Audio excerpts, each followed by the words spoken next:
Hello friends, આજે આપણે એકદમ સરસ દાણેદાર મોંમાં મૂકતા જ પીગળી જાય તેવો એક નવા સ્વાદ સાથે મેંગો ફ્લેવરનો શીરો બનાવીશું.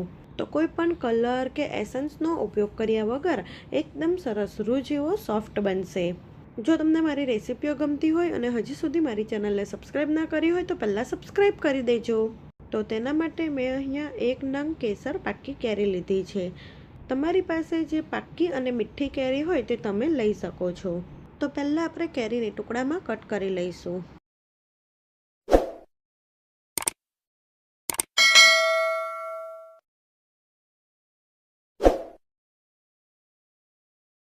તો મેં અહીં એક મોટી વાડકી ભરીને કેરીના ટુકડા લીધા છે. હવે આપણે મિક્સર જારમાં તેનો પલ્પ બનાવી લઈશું. કેરીનો પલ્પ બનાવતી વખતે આપણે કશું જ ઉમેરવાનું નથી. આ રીતે મિક્સર જારમાં પલ્પ બનાવવાથી જે કેરીના રેસા હોય તે વચ્ચે નથી આવતા. હવે શીરો બનાવવા માટે પરફેક્ટ માપ જોઈ લઈએ. તો પરફેક્ટ માપ માટે મેં અહીં એક સરખી વાડકીના માપથી 1 વાડકી ઘીનો રવો લીધો છે. સાથે 1 વાડકી ઓગાળેલું ઘી લીધું છે. જો તમે થીજેલું ઘી લો તો અડધી વાડકી જેટલું લેવાનું. સાથે 1 વાડકી જેટલો કેરીનો પલ્પ અને અડધી વાડકી જેટલી ખાંડ લઈશું. હવે આપણે દૂધનું માપ જોઈ લઈએ. તો દૂધને ગરમ કરીને લેવાનું. તો એક મોટા વાસણમાં આપણે જે વાડકી ભરીને રવો લીધો તે જ વાડકીના માપથી 3 વાડકી ભરીને દૂધ ઉમેરવાનું છે. સાથે આપણે તેમાં ચપટી કેસર ઉમેરીશું અને હવે આ દૂધને ગરમ થવા માટે મૂકી દઈશું. દૂધને આપણે ગેસની ફ્લેમ સ્લો રાખીને ગરમ થવા દેવાનું છે. દૂધ ગરમ થાય છે ત્યાં સુધી આપણે એક જાડા તળિયાવાળી કઢાઈ લઈ તેમાં આપણે જે ઘી લીધું છે તે ઉમેરી ગરમ થવા દઈશું. ઘી ગરમ થાય એટલે તેમાં જે વાડકી ભરીને ઝીણો રવો લીધો છે તે ઉમેરી દઈશું. હવે ગેસની ફ્લેમ સ્લો રાખીને રવાને શેકવાનો છે.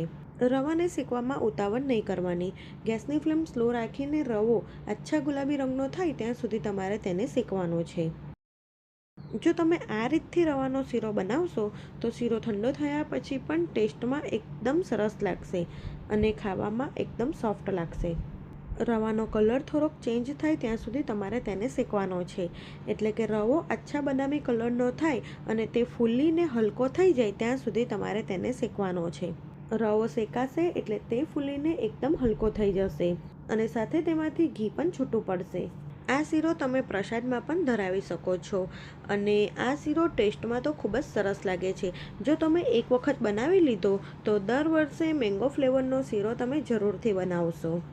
અહીંયા તમારે રવાને સતત હલાવતા રહીને જ શેકવાનો છે એટલે તે પરફેક્ટ શેકાય. અહીંયા મેં ઘી થોડુંક આગળ પડતું રાખ્યું છે, પણ જો તમારે વધારે ઘી ના ઉમેરવું હોય તો 1 વાડકી કરતાં થોડુંક ઓછું ઉમેરવાનું. પહેલાં જે દૂધ ગરમ કરવા માટે મૂક્યું હતું તે ગરમ થઈને તેમાં એક ઉભરો આવી જાય પછી ગેસની ફ્લેમ બંધ કરી દેવાની. તો અહીં તમે જોઈ શકો છો આપણો રવો એકદમ સરસ શેકાવા લાગ્યો છે. આ રીતે રવો શેકાવા આવે ત્યારે તેમાં ડ્રાયફ્રૂટ ઉમેરી દઈશું એટલે ડ્રાયફ્રૂટ પણ ઘીમાં એકદમ સરસ શેકાઈ જશે. તો 2 ચમચી જેટલા બદામના ટુકડા, 2 ચમચી જેટલા કાજુના ટુકડા, 1 ચમચી જેટલી ચારોલી અને 8 થી 10 સૂકી દ્રાક્ષ ઉમેરીશું. હવે બધા ડ્રાયફ્રૂટને એકદમ સારી રીતે મિક્સ કરી આપણે રવાને 1 થી 2 મિનિટ માટે હજી શેકી લઈશું.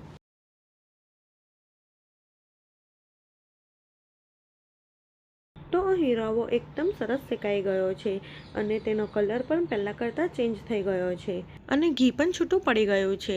સાથે આપણે જે ડ્રાયફ્રૂટ ઉમેર્યા હતા તે પણ એકદમ સરસ શેકાઈ ગયા છે. તો હવે આપણે જે દૂધ ગરમ કર્યું હતું તે ઉમેરી દઈશું. દૂધ ઉમેરતી વખતે ગેસની ફ્લેમ એકદમ સ્લો કરી દેવાની. દૂધ ઉમેરતી વખતે તમારે આ રીતે ખાસ મિક્સ કરતા રહેવાનું એટલે આ મિશ્રણમાં ગાંઠા કે લમ્સ ના પડે. દૂધ ઉમેરાઈ જાય પછી ગેસની ફ્લેમ મીડિયમ કરી તેને સતત હલાવતા રહેવાનું. શરૂઆતમાં દૂધ તમને વધારે લાગશે પણ જેમ જેમ રવો દૂધમાં મિક્સ થશે તેમ તેમ આ મિશ્રણ ઘટ્ટ થવા લાગશે. તો લગભગ 1 થી 2 જ મિનિટમાં તમે જોઈ શકો છો આ મિશ્રણ પહેલાં કરતાં ઘટ્ટ થવા લાગ્યું છે. મિશ્રણ આ રીતે ઘટ્ટ થવા લાગે ત્યારે તમારે તેને સતત હલાવતા રહેવાનું.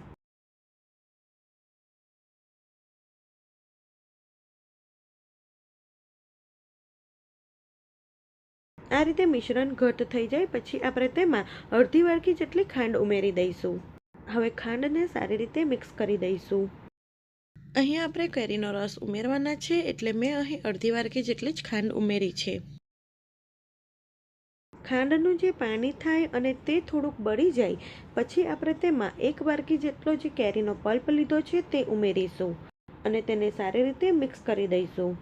આપણે અહીં કેરીનો પલ્પ ઉમેર્યો એટલે મિશ્રણ પહેલાં કરતાં થોડુંક ઢીલું થશે, તો સતત હલાવતા રહીને મિશ્રણને 4 થી 5 મિનિટ માટે મીડિયમ ફ્લેમ પર થવા દેવાનું.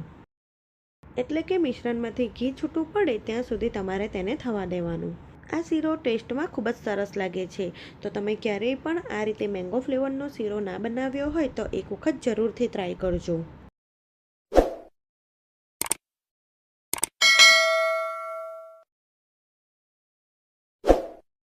તો લગભગ અહીં 3 થી 4 જ મિનિટમાં એકદમ સરસ ઘી છૂટું પડી ગયું છે.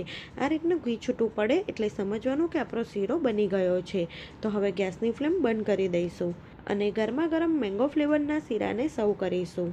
તો એકદમ સરસ દાણેદાર મોંમાં મૂકતા જ પીગળી જાય તેવો શીરો બની ગયો છે. જો તમે આ રીતે શીરો બનાવશો તો તે લાંબા સમય સુધી સોફ્ટ રહેશે.